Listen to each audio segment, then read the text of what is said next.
you been? Hope you had a good summer. I'm back at university for my second year, hence the distinct lack of videos. When people say that second year is that bit harder, they're not underestimating it at all. This is the first time I've properly filmed with this softbox that Will got me for my birthday, and I'm perspirating. I'm sweating. It's hot.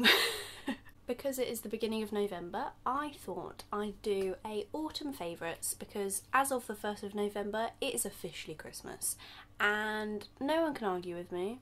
It's now winter and autumn is over. So here is an autumn favourites of some things I've been enjoying in autumn. Also cheating, because obviously I haven't been here for a while. It's probably stuff I enjoyed over summer as well. But don't tell anyone. I've got 3 Lush products because I love Lush. My new housemate recently turned around and said to somebody that I've got the entire Lush shop in my bathroom box. Not going to disagree with that. First thing, I'll start with this because I got this first. I must have got this, I got this in summer, but it is one of their new jelly masks. I basically went in, saw them, I was like, oh, they're really cool. And I asked which one is the best for moisturising, because I've got a dry ass face. And they gave me this one, which is Bunny Moon. I can't explain the smell. It says a calming infusion of chamomile and marigold. I've only used half of it. I know they're not self-preserving, but I mean mine's fine. It's been in a box like for about 3 months. But yeah, you just break a bit off, rub it on your hands, smear it on your face, and then leave it on. I'm rubbish with face masks. They usually stay on for about an hour and a half. Because I don't wash them off, which I guess is okay if it's moisturising. The next thing I'll talk about, this is Rub Rub Rub, and it's a salt scrub. I have this really, you can probably see actually on the camera, I have this really odd thing on my arms. They call it like chicken skin, I think it is, and it's quite common in teenagers, like apparently you grow out of it, but I have it on my upper arms. It's basically just tiny little scabs over your hair follicles. TMI. The only way I can get rid of it is by using quite harsh exfoliant. This is really good for it. I have to say, I didn't think it was that great, and then I read the back of it and it says if you want like a rough scrub, then use it before you get in the shower, which seems to work a lot better. It's quite soapy if you just use it underwater. But I love the smell of it as well. I also use this on my face. Don't know if you're meant to, but it's got a lot of like lemon oil in it, which I feel like does a lot of good for my spots. The last Lush thing is a hair product, and I've had some of the Lush solid shampoo bars and I really like those, and I was looking for a good salt spray for my hair. And I went in and I was like, everything else from Lush seems to work for me, let's try their salt spray. Firstly, this smells incredible. Incredible. I put this on my hair and people ask me what perfume I'm wearing and I'm like, it's just my salt spray. But this is really good if you need something to put in your roots to give it volume, because you just kind of like rub it and it stays there. If you don't mind fluff, then Bob's your uncle. Never said that. Why did I just say that? Yeah, so that's all the Lush stuff. We're gonna carry on with skincare. I bought this for the first time a while ago. I think I've gone through 3 bottles of this now. It was first when my face started to break out when I came to university. All of my spots came through and I was like, I'm going to spend some money on skincare. And this is one of the first things I ever bought. It's a toner. It's called Special Cucumber Lotion from Badescu. I read some really good reviews for it, but I was a bit worried because I had dry skin. But this stuff is miraculous. I don't know if it's just because it works for me. And I know people say that about a lot of things. But boy, this is good. I rave about this all the time. For anybody who's got spots, it's meant to be good for oily combination skin. I've got dry skin, but I use it anyway. Quite expensive. But I've become wise in my 19 years and I'm spending money on skincare now because I think it's quite important and it's a nice thing to spend money on. The next thing, since coming back to university, I have joined the gym again. If you don't know, I love weightlifting very much. Love it, love it. And for ages, I've wanted a pair of Bluetooth headphones. And then the lovely people at Studio Sweden sent me a pair.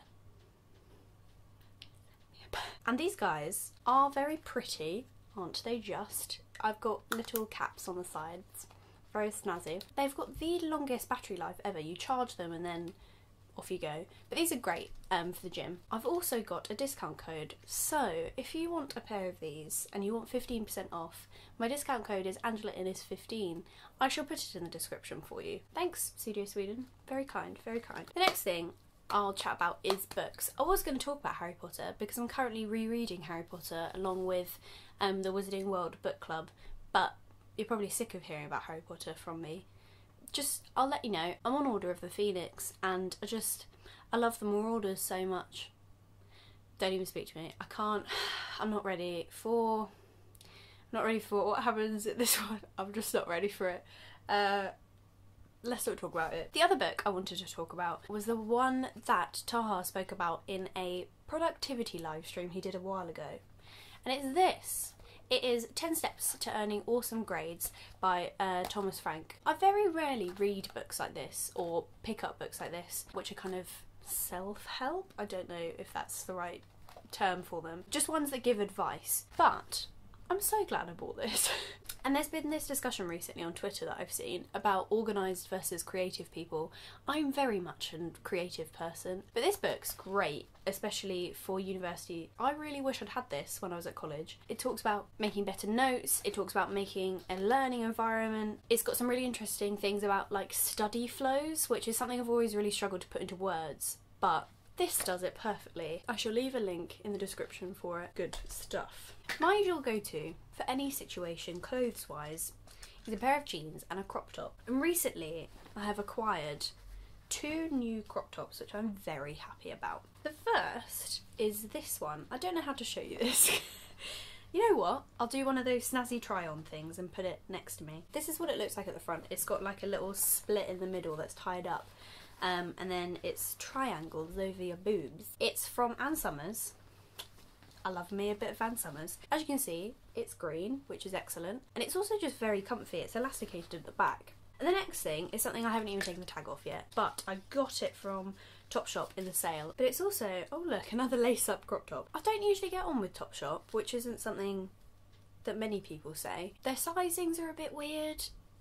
I don't know, I just never really go in there and I'm like, oh, I really like that. Never really get that with Topshop. It's kind of pulled in at the front here, so it's not completely open at the front, and then you can tighten it or loosen it however you like. But it's very soft, very comfy, and I like that a lot. That's all the material things. So some music I've been listening to. Kesha's new album, it's good. It is good. My favourite songs on it are probably Let 'Em Talk, Woman, and Praying. I also recently remembered that AVPM, or A Very Poshy Musical, is a thing.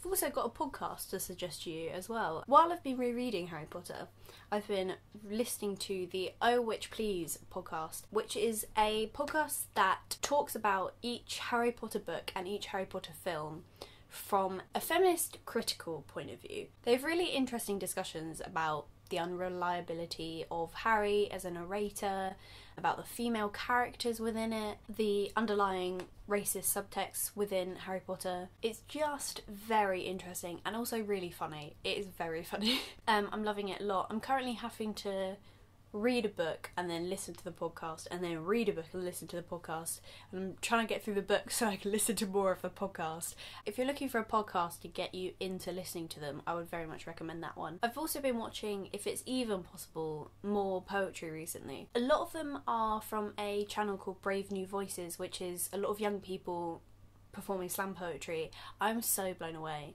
by the people on it. Some of them are so incredible and they're so young. Also, I have just filmed a poem for Not an Ocean, which is Hell. You may know Hell's joint poetry channel. So I will link that in the description for anybody who's interested. It's a poem about my little sister's handwriting. Is that ambiguous? I don't know. Does that make you want to go watch it? And lastly, I was thinking, how would you feel about Forensic Fridays, where I do little 101 videos about forensics, she says, as well as a video on a different day of the week. So it'd be like fingerprinting 101 or blood spatter 101. So I was wondering if you'd be interested in that. Please let me know in the comments, and I will get round to it if that is something that you would like to see from me. But yes, thank you for watching this video, and thank you for sticking around. There's now over 4,500 of you, which is very lovely. I will see you next time. Thanks.